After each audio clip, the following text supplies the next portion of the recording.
की अलायंस के जो कैंडिडेट हैं वो शबीर अहमद खान हैं, इस वक्त मेरे साथ वो एक्सक्लूसिवली जुड़ चुके हैं। और सबसे पहले खान साहब, कंपटीशन काफ़ी हाई है सबसे डिस्ट्रिक्ट राजौरी के अंदर। अगर देखा जाए तो यहाँ पर ओपोजिशन भी काफ़ी स्ट्रॉन्ग है, काफ़ी सारे कैंडिडेट यहाँ पर मैदान में हैं। और किस तरीके से देखते हैं ओपोजिशन को आप, कितनी स्ट्रॉन्ग है? थन्ना मंडी जो असम्बली सेगमेंट है 87 है, उसके जो हमारे माज़ज़ वोटरान हैं, चाहे वो दराल के हों, चाहे वो थन्ना मंडी के हों, चाहे वो मंजा कोट के हों, वो बड़े बाशाहूर हैं। वो ये समझते हैं कि भारतीय जनता पार्टी जो है वो पिछले 10 साल से डायरेक्टली और इनडायरेक्टली यहाँ पे हुकूमत कर रही है जम्मू कश्मीर के अंदर। और उसने किस तरीके से यहाँ की आवाम को मुसीबतों में, परेशानियों में धकेला हुआ है और लोगों के काम नहीं हो रहे हैं। बेरोज़गारी डे बाई डे जो है वो बढ़ गई है।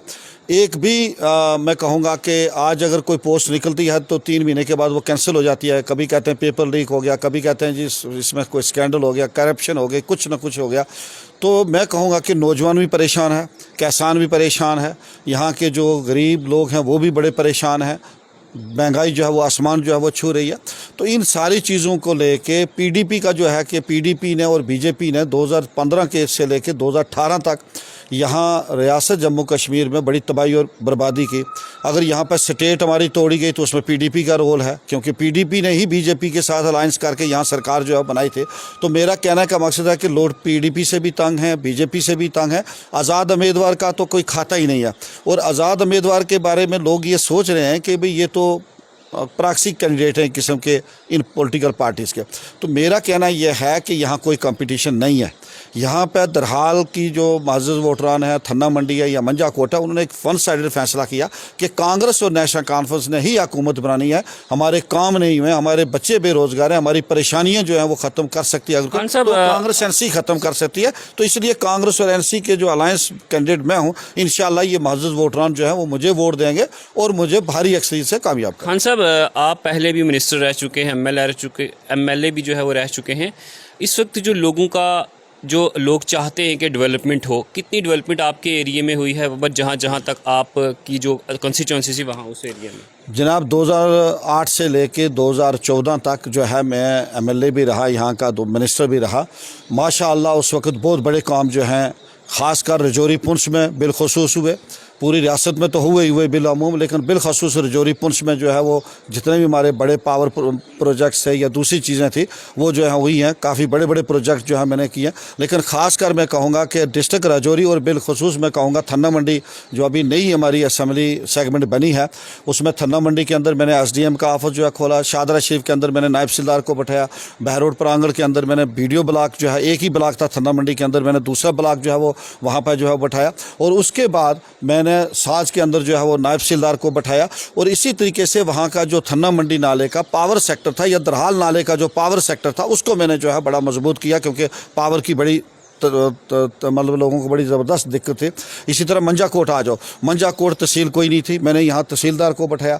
मैंने यहाँ एसडीपीओ को बैठाया, क्योंकि लोगों को करेक्टर साफ्टे, बॉर्डर एरिया था, करेक्टर साफ्टे लेने के लिए बड़ी मुश्किलें थी लोगों को। उसके अलावा मैंने गंभीर मुगलों के अंदर मैंने वहाँ नायब सिलदार को बैठाया। मैंने वहाँ वीडियो ब्लॉक दिया, लेकिन वो वीडियो नहीं बैठ सका। बाद में इस पीडीपी और बीजेपी की सरकार ने क्या किया कि उसको ख़त्म कर दिया। वो 50 जो एडमिनिस्ट्रेटिव यूनिट थे उनको कैंसिल कर दिया। इसी तरह मैंने पंचग्राई के अंदर, मंजा कोट के अंदर एक ही ब्लॉक था, इतनी बड़ी पॉपुलेशन, बॉर्डर एरिया, लोगों की मुश्किलात, मैंने दूसरा वीडियो जो है वो पंचग्राई ब्लॉक जो है वो दिया। उसके बाद मैंने मतलब यहाँ पे रोड कनेक्टिविटी अगर आप यहाँ की देखो, थन्ना मंडी नाले की देखो, और इसी तरीके से मैं कहूँगा कि हर जगह पे जो है मेरे दौर में नुमाया काम जो हुए हैं वो यहाँ की पब्लिक जो है, यहाँ के माज़ज़ वोटरान जो है वो बाखूबी समझते हैं। खान साहब, एक तरफ जो है वो बीजेपी डेवलपमेंट का दावा करती है, टूरिज़्म लाने का, यहाँ पर सेक्टर, टूरिज़्म सेक्टर लाने का दावा करती है। और भी दूसरे जो दिगर कैंडिडेट हैं, जो पीडीपी है, उनके जो कैंडिडेट हैं वो अपना मैनिफेस्टो दिखाते हैं। लेकिन कहीं ना कहीं लोगों का इस समय जो है वो ट्रस्ट गेन करना कितना मुश्किल है सर? देखो, बीजेपी ने पिछले 10 साल से डायरेक्टली और इनडायरेक्टली वो यहाँ पर हुकूमत कर रही है। अफसरशाही, किसी गरीब आवाम आदमी की बात नहीं सुनी जाती। हमारे दौर में लोगों को पेंशन मिलती थी, ओल्ड एज पेंशन हो, हैंडीकैप्ड पेंशन हो। आज पिछले 1.5-2 साल से लोग दफ्तरों के डेली चक्कर लाते हैं, अभी तक उनको पेंशन जो 1000 रुपया वो नहीं मिली। इसके अलावा मैं आपको बताऊं कि बेरोज़गार नौजवान जो हैं वो कितनी रिटायरमेंट हो गई, एजुकेशन डिपार्टमेंट में कितनी रिटायरमेंट हो गई, इसमें पब्लिक हेल्थ इंजीनियरिंग में कितनी रिटायरमेंट हो गई, पावर सेक्टर में कितनी हो गई, और बाकी डिपार्टमेंट्स में मैं कहूँगा कि कितनी रिटायरमेंट हो गई। लेकिन एक भी लिस्ट जो है वो यहाँ पे नहीं निकालेगी, ना ही यहाँ के नौजवानों को जो है वो रिक्रूटमेंट हुई। तो इसी तरह पीडीपी का अगर आप देखेंगे तो पीडीपी ने भी 2014 से लेकर 2018 में बीजेपी के वो अलायंस में रही और उनकी कोलिशन में गवर्नमेंट रही, और पीडीपी ने रियासत जम्मू कश्मीर की अगर तबाही और बर्बादी की है तो उसमें पीडीपी भी बीजेपी के साथ जो है बराबर की शरीक है, क्योंकि रियासत तोड़ी गई, दफ़ा 370 को ख़त्म किया गया, यहाँ पर 35A को ख़त्म किया और यहाँ के लोगों को परेशानी में जो है वो धकेला गया। तो इन सारी चीज़ों को लेके लोग इनसे पीडीपी से भी बीजेपी से भी ज़बरदस्त तंग है। इसीलिए इंडिया अलायंस राहुल गांधी जी ने, मल्लिकार्जुन खड़गे जी ने, डॉक्टर फारूक अब्दुल्ला साहब, उमर अब्दुल्ला साहब और मियां अल्ताफ़ साहब ने बैठ के ये सोचा कि जम्मू कश्मीर को, आवाम को इस दलदल से हम कैसे बाहर निकालें। तभी ये जो है वो नेशनल कॉन्फ्रेंस और कांग्रेस का अलायंस हुआ, और मुझे उम्मीद है इंशाल्लाह 8 अक्टूबर को जब काउंटिंग होगी उसके बाद यहाँ पर कांग्रेस और नेशनल कॉन्फ्रेंस की सरकार बनेगी, यहाँ की बेरोज़गारी ख़त्म होगी, यहाँ की परेशानियाँ लोगों की कम होंगी और यहाँ तामीर और तरक्की होगी। लेकिन टूरिज़म सेक्टर की अगर आप बात करें कि बीजेपी दावे कर रही है हमने टूरिज़म सेक्टर को यहाँ किया, मैं आपको एक मिसाल देता हूँ कि जब मियां अल्ताफ़ साहब यहाँ के फॉरेस्ट मिनिस्टर थे, उन्होंने इको टूरिज़म के तहत देरा गदरी में हट्स बनाई थी और इतना बड़ा पैसा, और उनका ये कंसेप्ट था उस वक़्त उनका मियां साहब का कि हम देरा गली से लेके बीजी तक एक ट्रैक बनाएंगे जिसमें बाहर के बच्चे आएंगे, टूरिस्ट आएंगे और यहाँ रजौरी पुंछ में जो है वो हमारा टूरिस्ट बढ़ेगा। यहाँ पे टूरिज़्म डेवलपमेंट अथॉरिटीज़ हमने बनाई थी। सर आज उनका हालत आप देखो, बीजेपी और पीडीपी की सरकार के बाद बुरा हाल है, वो बिल्डिंग्स कोलैप्स हो चुकी हैं, सारा कुछ ख़त्म हो चुका है।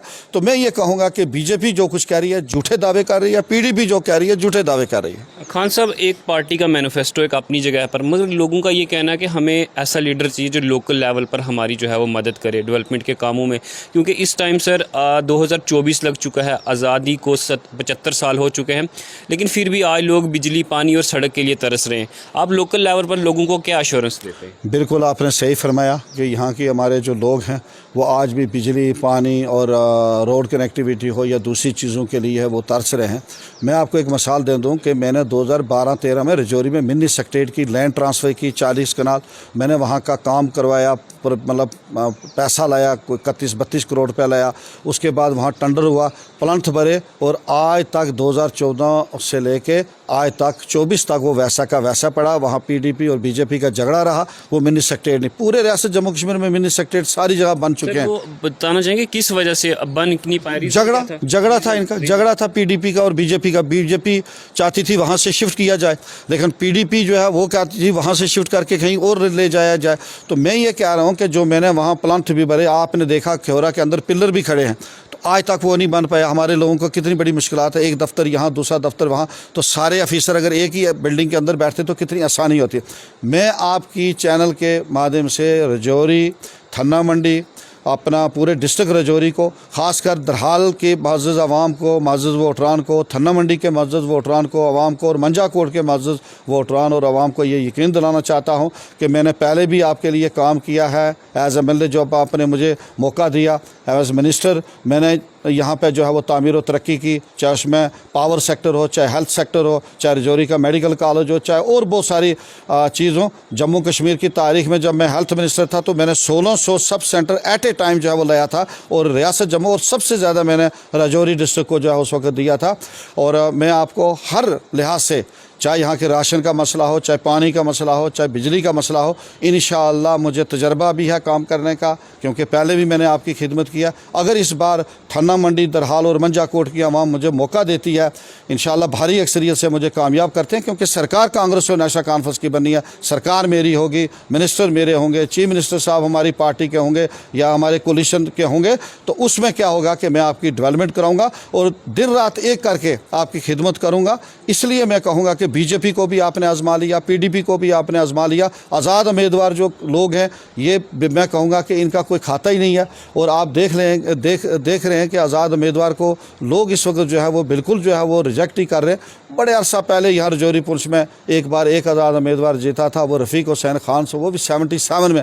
उसके बाद आप रजौरी पुंछ की हिस्ट्री देख लो कि रजौरी पुंछ में कोई आज़ाद उम्मीदवार जो है वो इलेक्शन नहीं जीता है। तो मैं ये मअज़्ज़ज़ वोटरान से गुजारिश करूँगा, अगर आप किसी आज़ाद उम्मीदवार को जो है वो वोट देते हो तो समझ लो आपने सीधा बीजेपी को, गवर्नमेंट को जो है वो वोट दिया, बीजेपी को वोट दिया, और उसका फ़ायदा डायरेक्टली जो है वो बीजेपी को होगा, पीडीपी को होगा। लिहाजा पीडीपी और बीजेपी दोनों इस रियासत के दुश्मन हैं, इस रियासत की तबाही और बर्बादी की, जम्मू कश्मीर के लोगों की, नौजवानों की उन्होंने तबाही और बर्बादी की। लिहाजा मेरी गुजारिश है कि हम आपको 2014 से पहले जो सुनहरी दौर था कांग्रेस और नेशनल कॉन्फ्रेंस की सरकार में, एक साल में एक डिस्ट्रिक्ट में हम 3-4 हज़ार टीचर लगाते थे। अब कोई RET, कोई जर्नलिस्ट, कोई पटवारी लगता था, कोई टूरिज्म में, कोई कहीं एम्प्लॉयमेंट भी आपको मिलेगी। और ख़ासकर मैं एक बात जो इम्पॉर्टेंट जो आपके सामने आप कह देना चाहता हूँ कि हमारे बाप दादा ने जो ज़मीनें उस वक्त बड़ी मेहनत फायके दे के वो बनाई थी, आज 70 साल की, 60 साल की, 30 साल की जो गिरदावरी थी उस पर रेड एंट्री हो गई। इस सरकार ने आके ये किया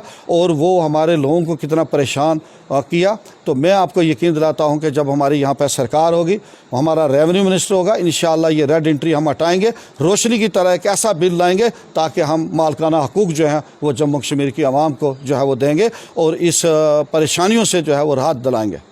बहुत बहुत शुक्रिया खान साहब। शबीर खान साहब जो हमारे साथ थे इस वक्त और बता रहे थे किस तरीके से कि अगर मैं यहाँ पर जीतूँगा तो लोगों के जो मैं क्या क्या काम करूँगा और क्या क्या मेरा मंशूर है, बिल्कुल हम आपको उनसे जो है वो रूबरू करवा रहे थे। इस टाइम इलेक्शन का टाइम है और हम ये चाहते हैं, हमारी कोशिश रहती है कि हर एक जो मिनिस्टर्स या यहाँ पर MLA रह चुके हैं या फिर इलेक्शन कंटेस्ट कर रहे हैं, हम उनके व्यूज़ जो हैं वो आप तक पहुँचाने की कोशिश करें। जी सर। लास्ट पे एक मैं आपके माध्यम से जो है चैनल के माध्यम से यहाँ के जो नौजवान हैं थन्ना मंडी के, दरहाल के और मंजाकोट के, मैं आपको कहता हूँ कि आप उठो, आप मेरा साथ दे दो, आप अपने इंडियन नेशनल कांग्रेस और नेशनल कॉन्फ्रेंस के साथ दे दो, हमारी सरकार होगी और इंशाअल्लाह हम आपको एक सुनहरी दौर जो है, जो 2014 से पहले यहाँ का सुनहरी दौर था, वो आपको जो है वो वापस देंगे और इंशाअल्लाह जो भी परेशानियाँ मुश्किलातें यहाँ के आपके रोज़गार के साधन जो हैं वो क्रिएट किए जाएंगे। इसी तरह आपका लोन सिस्टम है, जो भी सिस्टम है उसको बेहतर किया जाएगा और ये सही एडमिनिस्ट्रेशन यहाँ जम्मू कश्मीर के अंदर हम आपको जो है वो देंगे। शुक्रिया। और मैं आपसे हमेशा जो है एक बात कहता हूँ कि आप लोग जो है वो डेवलपमेंट के नाम पर वोट कीजिए, ना कि